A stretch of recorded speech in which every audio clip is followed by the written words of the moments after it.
আমার পেজে তোমরা প্রায় বড় বড় ব্র্যান্ডের স্কিন কেয়ার রিভিউ দেখে থাকো, কিন্তু সব কাস্টমারই তো সেই বাজেট মেনটেন করতে পারে না। তাই আমি আজ কিছু প্রোডাক্টের রিভিউ দিব তোমাদেরকে, যেগুলো একদমই বাজেট ফ্রেন্ডলি আর রেজাল্ট খুবই দারুণ আর একদম অরিজিনাল। যেমন এই নাইট ক্রিমটি, উফ তোমরা আবার নাইট ক্রিমের কথা শুনে ভয় পেও না। এই নাইট ক্রিমটি কিন্তু খুবই খুবই খুবই ভালো। তুমি জাস্ট ব্যবহার করে দেখো, তোমার স্কিনটা এত ফর্সা হয়ে যাবে, উজ্জ্বল হয়ে যাবে, কোনো দাগ ছোপ কিচ্ছু থাকবে না। আর এই ক্রিমটি ব্যবহারের ফলে কিন্তু তোমার ত্বকও ড্যামেজ হবে না।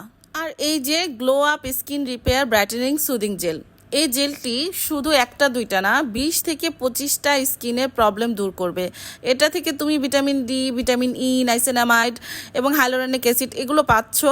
এটা কিন্তু থাইল্যান্ডেরই খুব ভালো একটা সুদিং জেল, যেটা স্কিনকে আসলে খুব খুব খুব সুদিং করে দিবে। আর তারপরে কিন্তু আমি তোমাদেরকে দেখাবো একটা সোপ, যেটা হচ্ছে স্নেইলের সোপ। এখানে কোলাজেন আছে, গ্লুটাথায়ন আছে, স্নেইল আছে। এই সোপটাও খুবই ভালো। আর এই প্রোডাক্টগুলো কিন্তু আমার একটা কাস্টমার আপুর, সে নিজেই বলেছিল আমাকে নাইট ক্রিম বা এমন কিছু দেন যাতে মানে অল্প দিনে আমি একটু ফর্সা হতে পারি। তো তাই আমি তাকে এগুলো সাজেস্ট করেছি। এগুলো খুবই ভালো, অরিজিনাল।